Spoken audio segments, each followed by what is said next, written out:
Gazette du Togo, une vision sur l'actualité togolaise et sur le monde. Vous y êtes et nous y sommes, madame, messieurs. Vous êtes bien évidemment en direct sur la bande 96.3 Victoire FM qui est également reçue à travers son site web le www.victoirefm.com www.victoirefm.com partout où vous êtes à travers le monde. Et ce matin, notre invité, c'est le président du ton de la jeunesse patriotique, Cyril Yao Eklo-Nukunu, qui est déjà avec nous. Alors, encore une fois, monsieur le président, bonjour. Bonjour à vous, monsieur Jacien. Voilà, identification des numéros, le deadline c'est demain, vendredi 29 octobre 2021. Alors, est-ce que vous avez déjà fait l'identification de vos numéros? Bien évidemment. Et pourquoi? Bien évidemment. Ah oui. Parce que, vous savez, ce sont des mesures qui garantissent une certaine sécurité. Et sécurité par rapport à un certain nombre de choses, d'arnaques, tel que vous l'avez écouté, le président de l'ATC l'avait dit, les gens font usage de numéros fictifs pour menacer, et même également, il y a beaucoup de plateformes sur WhatsApp où il y a des gens qui utilisent des numéros comme ça, et qui ne sont pas identifiés, et qui chargent. Oui, et donc je crois que c'est une très bonne chose que cela se fasse, et vivement que nous tous nous saisissions l'importance de cela, et ceux qui font le choix d'être réglo, d'aller le faire, afin de ne plus laisser possibilité à ces imposteurs-là qui font usage des numéros, de faux numéros pour créer du n'importe quoi. Oui, mais avons-nous suffisamment d'agences au Togo pour servir tous les millions de Togolais qui se sont abonnés aux deux réseaux de téléphonie mobile au Togo, en disant chez nous? Oui, je crois ma foi que Togocom fera les statistiques après l'opération et verra si, parce qu'effectivement, tel que vous le dites, c'est vrai, le Togo ne se limite pas qu'à Lomé. Oui. Il y a les confins de notre territoire où nous sommes conscients. Oui. Où nous avons le fort taux d'analphabète aussi. Voilà, justement. Nos parents qui ne savent lire, simplement décrocher, c'est ça qui est l'essentiel. Oui, bien évidemment. Bon, donc je ne sais pas au juste quelles sont les stratégies appropriées au regard de ces gens, de ces catégories de Togolais pour s'assurer qu'effectivement ils se sont fait enregistrer. Je ne sais pas quelles sont les stratégies. Si cela s'est juste limité à comment dirais-je, à communiquer ou à faire ces opérations de chambre, ou parfois quand vous voulez appeler quelqu'un, déjà la personne que vous appelez, si elle dispose de plusieurs numéros, déjà on vous le... Et on parle le bon français, mais ma maman qui est au village, est-ce qu'elle comprend tout ce que vous racontez là? Ça. Donc au même moment, c'est également une question de responsabilité. Et moi j'exhorte vraiment les acteurs à avoir le souci de bien faire, de bien faire de manière à ce que... De pouvoir intégrer toutes les différentes couches, qu'on soit lettré ou analphabète, que tout le monde soit... Oui, mais quand même, la guillotine, ou disons le couperet, doit-on attendre aussi, pour ceux-là qui sont dans les grands centres urbains, doit-il attendre que le couperet, ou disons la guillotine tombe, avant d'aller se faire identifier? Vous savez, M. Jacien, en réalité, tout ceci également relève de... beaucoup plus de la responsabilité des manquements de l'opérateur mobile. Parce que si dès le départ, parce que qu'est-ce qui est prévu? Il est prévu, je me rappelle, lorsque les téléphones portables ont commencé à arriver chez nous au Togo, ici, c'était dans les années 98. Oui, 98, etc. Vous ne pouvez pas acheter un numéro sans vous faire enregistrer. À l'époque. Vous ne pouvez pas. Alors, donc maintenant, je ne sais si c'est la quête d'argent qui a fait qu'à un moment, on n'a plus respecté ces canevas, etc. Et puis du coup, ça, Togocom a une part de responsabilité dedans. Parce que cette situation relève également de son mauvais fonctionnement. Peut-être à un moment donné, ils ont été débordés, envahis par la sollicitation des uns des autres, disons, beaucoup de milliers de Togolais voulaient avoir leur numéro. C'est pourquoi j'insiste toujours sur la question de responsabilité. Vous savez, tout est question de... Lorsque vous engagez dans une logique, il faut avoir des principes, il faut être dans une projection, il faut prendre tous les garde-fous que possible. Dès le départ, je vous dis, c'est comme ça. Oui, Télécell à l'époque aussi avait fait les mêmes choses, mais à un moment donné, eux tous avaient laissé tomber et on pouvait acheter le numéro auprès de qui on voudrait. Et ne m'en veuillez pas, vous savez, c'est notre propre, vous savez, en Afrique, mais bon. Et vivement que le tir soit corrigé. Et c'est ce à quoi il s'attelle maintenant. Voilà. Mais quand même, monsieur Nukunu, est-ce que cela, disons, l'identification des numéros, le but visé, c'est pour pouvoir traquer et troquer, si bon, pas troquer, mais traquer simplement les terroristes ou ceux qui seraient les extrémistes, ou bien cela contribuerait un temps soit peu à estomper aussi l'arnaque? Monsieur Joachim, oui. Vous savez, tout cela reste en parfaite harmonie. Parce que ceux qui fabriquent les téléphones cellulaires, ceux qui fabriquent les machines qui doivent concourir à l'usage de la communication, etc., ils ont prévu tous ces garde-fous. Bon, nous ne sommes que des consommateurs, et donc vous voyez, non, disons de la vérité, nous ne sommes que des consommateurs. Alors maintenant, il revient à nous de faire l'effort de consommer de façon appropriée, de façon judicieuse, ce que nous consommons, bon, nous acquérons des gens, parce que c'est tout à fait normal que quelqu'un qui fait usage d'un téléphone, comme s'il soit identifié, vous comprenez. Et il ne faut pas confondre l'identification à l'écoute, parce que dernièrement il y a un défenseur des droits de l'homme qui a été espionné aussi. Oui, donc il faut mettre carrément une nuance entre les deux situations. Et donc, ma foi, mais ça rime à cela, parce que quand vous dites que c'est pour lutter contre le terrorisme, etc., alors donc, comment est-ce qu'on peut arriver à savoir que tel est terroriste s'il n'est pas écouté? À travers les messages qu'il envoie, justement, qu'il n'est pas suivi. On va identifier son numéro. Voilà, qui n'est pas suivi. Donc ça veut dire qu'il faut pouvoir écouter les gens avant de savoir que tel nourrit des droits. Oui, donc c'est ça, vous comprenez. Bon, donc, est-ce que... pour des raisons sécuritaires aussi. Bon, est-ce que le côté terrorisme évoqué n'est pas juste comment dirais-je, n'est pas qu'un alibi, n'est pas...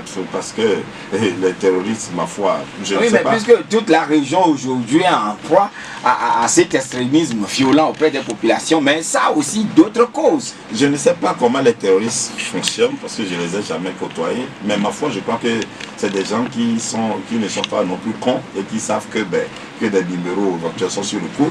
Et ceux de qui nous consommons tout ça, les blancs, ce sont eux-mêmes encore qui fabriquent des instruments qui permettent de ne pas se faire écouter. Et donc, si des terroristes arrivent à disposer d'armes lourdes, donc de téléphones satellitaires, donc ce ne sont pas des matériels sophistiqués qui ne pourront pas toujours acquérir, toujours de la part de ces blancs qui les fabriquent. Alors donc, du coup, disons que, bon, l'opération, elle est normale. Oui, mais maintenant, au niveau de l'arnaque, disons, ça c'est légion. Actuellement, ce sont des trucs légion dans notre pays où il y a des prisonniers, où il y a des gens qui vous appellent, vous avez gagné ceci, etc., etc., transférez-moi tel montant. Est-ce qu'avec l'identification, cela peut s'estomper? Bon, monsieur Joachim, vous savez, certains, l'identification, tout ça, ce n'est pas forcément pour écouter tous les citoyens à la fois.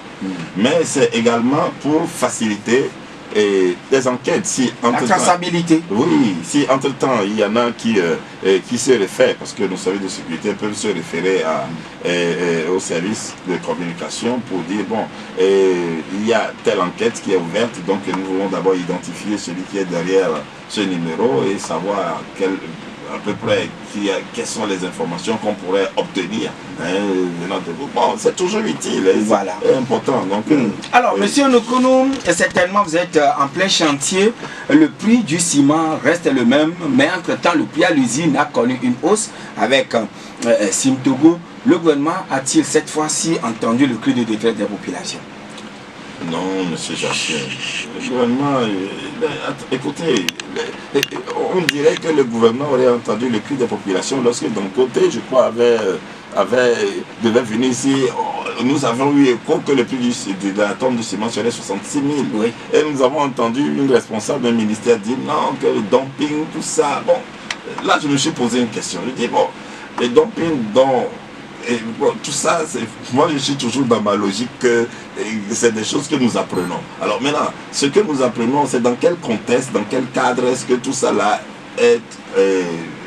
se situe ou bien se fait usage chez les Occidentaux eux-mêmes. Parce que lorsque quelqu'un arrive, fixe un prix, parce que la personne, l'opérateur, pense qu'avec ce prix-là, il a déjà gagné pour lui. Et donc, qu'il faut donner la possibilité également aux populations également d'en jouir, de profiter. Mais au même moment, il y en a d'autres qui se réjouissent. Je dis non, il faut que le truc soit corsé pour les citoyens, il faut que ça soit peut-être... Oui, mais si on adoptait le prix de vente du ciment Dangote, alors ça veut dire on va chambouler l'ordre ancien et ils vont connaître faillite. Monsieur Joachim, oui. En toute sincérité, et vous savez, c'est quoi la gouvernance? La gouvernance, d'abord, c'est pour les citoyens. La gouvernance, d'abord, c'est pour s'assurer que les citoyens aient de bonnes conditions de vie, etc. Et souvenez-vous, quand même, Kadhafi a fait l'effort de faire le minimum pour son peuple. Et quand vous regardez également chez les Occidentaux aujourd'hui, il y a tellement de dispositions, de mesures sociales qui sont installées pour permettre aux citoyens, même quand vous êtes au chômage, vous avez, parce qu'on a compris que l'humain, l'homme, a besoin d'un minimum pour son épanouissement, etc. Alors, donc, qu'est-ce que vous voulez dire par l'ordre? Vous allez au Ghana, le ciment qui coûte moins cher que chez nous. Vous allez au Bénin, le ciment coûte moins cher que nous. C'est d'un côté qui alimente le Ghana, etc. Et nous avons la matière première dans notre sous-sol. Mais c'est encore plus cher chez nous. Oui, donc, malgré la décision du ministre Kojo Adedje du commerce, le prix du ciment au Togo reste le plus élevé dans la sous-région. Maintenant, amour du citoyen ou bien acte non patriotique de la part du gouvernement? Non, je crois que dans une récente émission, j'ai beaucoup touché du doigt ici que au Togo, nous restons toujours, parce que vous ne pouvez pas prétendre aimer votre pays sans aimer vos compatriotes. Et quand vous aimez vos compatriotes, quand vous-même vous êtes dans l'aisance, vous devez lutter. Mais la preuve est autour de nous. Regardez, vous allez à l'Occident, le président ne veut pas être lui seul qui soit dans de bonnes conditions, etc. Mais il faut qu'un grand nombre du peuple soit dans une certaine aisance, et c'est en ce moment que le pays trouve tout intérêt. Parce que lorsque les hommes sont épanouis, ils ont comment dire, une mentalité qui soit à l'aise et qu'ils sont contents de jouir des biens de leur pays, vous voyez, ça développe encore des idées, on a encore tendance à faire mieux, etc. À contribuer au développement de ce pays. Mais lorsque on veut toujours mettre les gens dans de la psychose, vous comprenez, dans de la psychose, on ne veut pas leur permettre de alors, monsieur c'est compliqué. Psychologiquement, aujourd'hui, au regard de tout ce qui tombe comme un coup de massue sur la tête des Togolais, est-ce que les Togolais, psychologiquement, sont stables aujourd'hui? Mais non, monsieur Joachim. Je l'ai dit. Parce que, d'abord, nous manquons de cerner le vrai sens, le plein sens de ce mot patriotique. Parce que nous confondons notre pays à notre personne, à nos intérêts personnels. Nous sommes dans une forme d'égoïsme. Et donc du coup, ça ne nous permet pas de faire les choses de façon harmonieuse, judicieuse. Je vais vous donner un exemple. Quand est-ce que vous avez une fois entendu dans ce pays qu'on nous a rendu compte de la gouvernance pendant une année, sur ceci, cela? Je vous donne encore un autre exemple.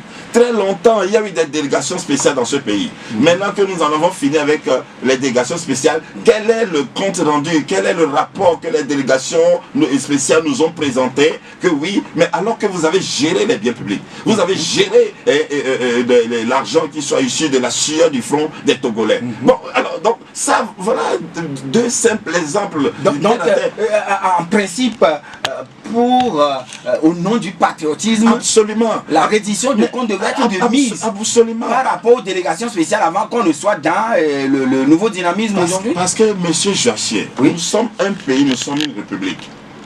Et le phosphate est arrogant, n'est pas d'apparent, mais ce phosphate devient le phosphate de tous.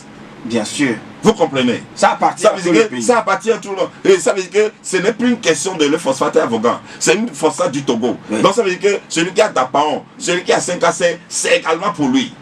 Bon, maintenant, et c'est de l'ignorance lorsque nous ne prenons pas conscience de cela et on fait toujours les choses de façon biaisée. Vous comprenez? Donc c'est cela le reflet de ce que nous sommes ignorants du plein sens du mot patriotisme. Nous sommes ignorants du plein sens de mot bonne gouvernance. Parce qu'on ne peut pas prétendre, vous comprenez, on ne peut pas prétendre et vouloir le développement sans respecter des principes, sans respecter les mécanismes qui conduisent et qui aboutissent à cette bonne gouvernance. Avant qu'on ne dissolve le CAPER ou bien la SAFER, le péage c'est juste pour collecter de l'argent aux gens quand ils passent le péage. Mais on annonce que ça a fait faillite. Et il y a une auditrice qui nous disait ici quand même que aujourd'hui nous n'avons pas d'autoroute dans le pays et pourtant on a augmenté les frais de péage. Bon, on a augmenté on a instauré une taxe TVM et bien d'autres choses. Vous savez, nous les Africains, nous avons cette manie-là d'être nous-mêmes des usurpateurs de notre pays. Parce que je vous dis, lorsque vous prétendez que votre pays, que vous l'aimez, vous devez faire tout pour lui témoigner votre amour, pour l'embonner. Pensez l'intérêt général avant l'intérêt personnel. Parce que c'est dans l'intérêt général que vous élevez votre pays, que vous le hissez à un niveau et votre pays sera développé. Ce n'est pas une question de qui bon signe on doit forcer pour dire il faut donner une bonne image de notre pays. Non. C'est-à-dire que lorsque vous construisez le pays en toute harmonie, dans les règles et dans les règles de l'art, comme il faut, vous n'avez plus besoin de crier beaucoup. Mon pays est beau, on construit de belles routes. C'est que ça se reflète, ça se voudriez-vous que les Togolais se comportent comme les Américains qui ont toujours à l'esprit l'Amérique d'abord avant leur propre intérêt? Nous sommes loin de là. Nous allons marquer la pause. Monsieur Cyril Loukoun avant de revenir dans quelques minutes. Studio pour la suite du débat avec notre invité Cyril Yao Loukoun qui est le président du Ton de la jeunesse patriotique. Donc je disais tout à l'heure, voudriez-vous que les Togolais deviennent ou bien se comportent comme les Américains le font? Mais non, mais monsieur Jachin, voilà. Je crois que nous sommes dans le cas du patriotisme. Oui, votre question, oui, elle est claire. Et c'est une responsabilité qui nous incombe. C'est une prise de conscience. Il n'y a pas que les Américains. Regardez, il n'y a pas que les Occidentaux, que ce soit la Chine, les Chinois, que ce soit la Russie, que ce soit la France, que ce soit l'Allemagne, les Occidentaux, et tous. Même certains pays d'Afrique aussi. Bon, oui, je ne dirais pas non. Pourquoi pas? Au Ghana, vous ne pouvez pas détourner les fonds publics. Ah ben voilà. Donc, vous savez, c'est une responsabilité qui incombe à tout citoyen, à un peuple, de nourrir d'amour pour son pays. Parce que le pays vous donne tout gratuitement. Et voilà. Et la dynamique, Monseigneur Podro, lors de sa rentrée politique à travers une conférence de presse hier, disait en 16 ans, Faure Gnassingbé n'a pas réussi à construire un seul hôpital, ni une nouvelle université, une lecture réaliste ou bien une politique politicienne. Mais écoutez, vous savez, monsieur Jachin, nous sommes tous au Togo et nous sommes conscients de ce que un mois ne peut pas s'écouler sans qu'on ne parle de l'état de nos structures sanitaires, des conditions dans lesquelles les accueils sont faits dans les hôpitaux, etc. Et beaucoup de gens, parfois, il faut avoir le courage avant d'aller au CHU Sylvanus Olympio, etc.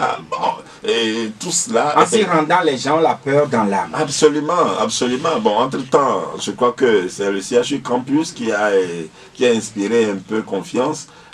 Comment dirais-je, au Togolais, et ça fait déjà vieux parce que c'est depuis le temps du feu et Adema que le CHU Campus a été construit. Et donc ça a fait que bon, beaucoup aujourd'hui, à défaut du CHU Sylvanus Olympio, ils se réfugient au CHU Campus, mais le CHU Campus également où il devait y avoir, la coupe devait être la coupe d'une bonne prestation. D'une bonne administration devait être, comment dirais-je, constante. Bon, aujourd'hui, le CHU Campus non plus n'est pas tellement loin du CHU Sylvanus Olympio. Et tout ça, ce sont des préoccupations des citoyens, ces préoccupations que les citoyens ne cachent pas, et dont ils en parlent tout le temps. Et ma foi, on ne sait pas juste ce qui se passe. Ça fait déjà plus de combien d'années qu'on a annoncé l'hôpital Saint-Péregrin. Je me souviens également que le ministre Trémois a reçu sur une chaîne internationale, je crois Africa 24, et qui avait dit que non, que l'hôpital, dans un délai de 2 mois, vous voyez, nous montrons toujours notre côté hasardeux, etc. Et bon, donc du coup, il faut qu'on prenne conscience, hein, parce que nous restons inconscients. Et c'est ce qui fait que nous végétons toujours dans ces situations, dans ces conditions, dans ces improvisations. Et nous ne pouvons pas nous tenir aujourd'hui pour dire que nous sommes dans une courbe de développement, d'évolution constante et que bon, voilà, non. Et il faut qu'on en prenne conscience. Il faut qu'on en prenne conscience et vous avez dit, il faudrait quand même que les Togolais se sentent heureux chez eux. Parce qu'il y a la bonne gouvernance. Mais quand même, une nouvelle université, le Togo a déjà 2. Est-ce qu'on en a encore besoin? Bien, écoutez, vous savez... Les universités publiques, vous voudrez dire. J'ai saisi cette occasion, parce que vous savez, même les 2 universités, c'était toujours du feu et à des mains, vous comprenez. Et j'ai saisi cette occasion quand même pour saluer le ministre, professeur Kokoroko, qui, moi je ne l'appelle pas un diplômé, moi je l'appelle un talentueux. Parce que à la tête de cette université de Lomé, il y a eu beaucoup de diplômés, de professeurs qui sont passés, mais on a vu que c'était comme si... bon, maintenant, vous savez, c'est la nuance aussi qui nous revient de faire. On a tendance à brandir les diplômes, les titres, mais dedans, quand on évalue, c'est vide. Donc tout n'est pas question que de diplôme, de titre, mais tout est question de qu'est-ce que la personne possède en elle. Et on en a vu. Des têtes bien faites et non des têtes bien pleines. C'est ça. Parce que le diplôme, moi je dis, c'est de l'habillage. C'est de l'habillage que nous recevons des Blancs. Donc au-delà de l'habillage, c'est-à-dire la personne elle-même, qui incarne cette personne. On a vu, depuis que le professeur Kokoroko est arrivé à la tête de l'université, nous avons vu les innovations, en tout cas, beaucoup de choses ont changé là. Donc nous avons besoin de gens comme ça, à la tête des structures, et non pas que des gens qui brandissent leur habillage et qui brandissent des titres avec un résultat. Oui, mais quand même, le président de la République se fait toujours entourer des conseillers qui sont rompus à la tâche. Monsieur Joachim, je vous ai dit que tout n'est pas... C'est pas que tout n'est pas. Ce n'est pas une question de diplômé, ce n'est pas une question de titre, mais c'est une question de gens qui est la tête. Et c'est pourquoi je dis que moi, le professeur Kokoroko, d'abord, je ne l'appelle pas professeur, je ne le vois pas comme un diplômé. Je le vois comme quelqu'un qui a du talent. C'est un talentueux. On a besoin d'être talentueux, des gens qui bougent la tête. Mais avant d'aller à l'université, si on a conçu une nouvelle telle que la dynamique, Monseigneur Kodio la réclame, alors il faut quand même habiter quelque part avant d'y aller. Fini les démolitions, fini les déguerpissements. C'est la décision du président de la Cour suprême. Monsieur Joachim, d'abord je salue le président de la Cour suprême, qui a pris une décision,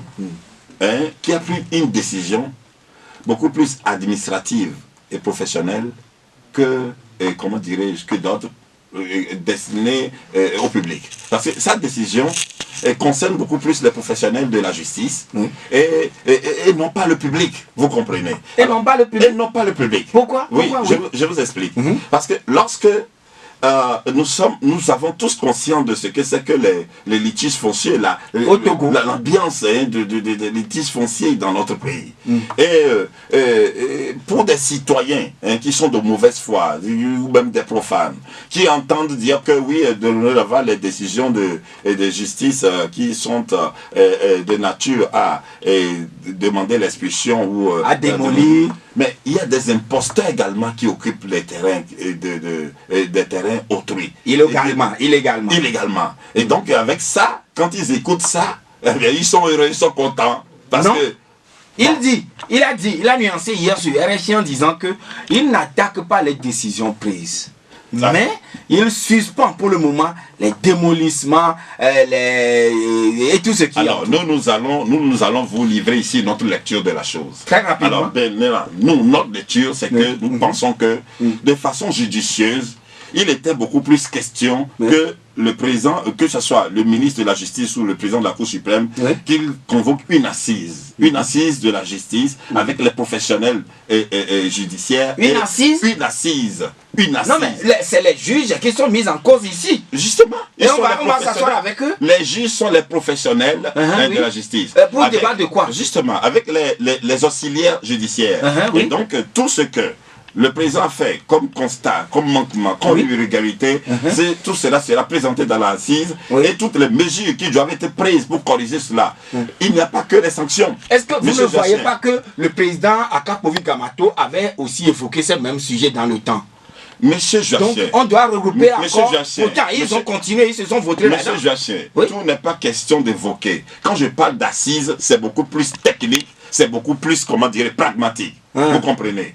Donc, et dans cette assise-là, si vous permettez, une minute, dans cette assise, toutes les stratégies qui doivent être prises, non seulement pour corriger les dérives qu'il y a eu, ou en même temps encore pour prévenir, sera dégagé de cette assise-là et responsabiliser les gens. Alors donc, ça c'est d'un. Maintenant de deux, nous avons également appris que la suspension de l'ordonnance de cessation des travaux. Or, la délivrance de l'ordonnance de cessation des travaux, c'est une mesure préalable, incontournable pour le règlement des litiges fonciers. Alors, monsieur Nukunu, êtes-vous en train de remettre en cause la mesure de suspension prise par le président de la Cour suprême, où vous défendez les juges? Monsieur Joachim, nous sommes en train d'apporter des idées, un plus. Ah d'accord. Voilà. Et là, Pelé a une question à vous poser. Si vous permettez, pour clôturer, Pelé, une seconde. Nous prévoyons même que dorénavant, il faut que qu'on établisse un mécanisme où dorénavant les litiges fonciers qui sont pendants devant les tribunaux ne soient plus, le délibéré ne soit plus l'apanage d'un seul juge.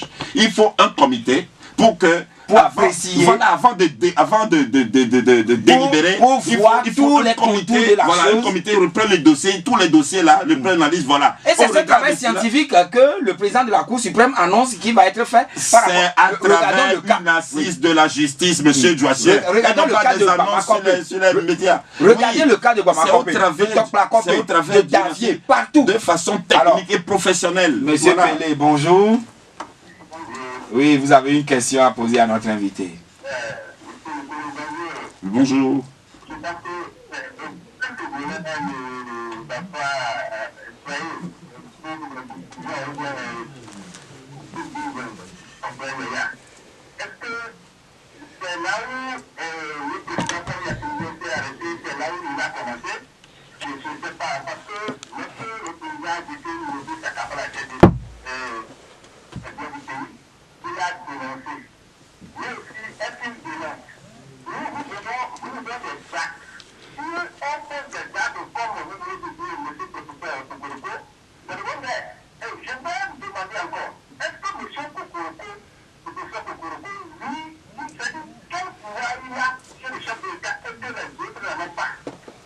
D'accord, ok, merci. En tout cas, ne parlons pas du professeur Kokoroko ce matin. Cependant, c'est un exemple il a juste donné. Et maintenant, nous allons, voilà. Oui, votre élément de réponse. Oui, justement, c'est ce que nous disons, que au-delà de l'annonce du président de la Cour constitutionnelle, c'est en cela nous disons que de façon technique, et c'est là que nous suggérons également que dorénavant, il ne faut plus que les délibérés des litiges fonciers soient l'apanage d'un seul juge. Voilà. Que ce soit un seul juge, que ce soit un petit comité, etc. Qu'il soit mis en place un comité, et avant que le délibéré sera pris par le comité en question, avant que le juge ne comme traduise. Ça se fait par rapport à la cour d'assises, où il y a tout un collège de gens. Monsieur Joachim, vous savez quoi? Le fonctionnement de l'administration, etc. Tout ça, c'est des choses que nous héritons des Occidentaux. Mais au même moment, disons la vérité, nous n'avons pas le niveau de mentalité psychologique des Occidentaux. Alors donc, quand nous prenons, nous devons faire preuve d'imagination pour savoir, selon nos conditions, nos régions, devons nous prendre. Parce que tout ça, ça va contribuer à lutter contre la corruption, nous sommes les manipulations, à la fin de l'émission, mais est-ce que demain il fera beau?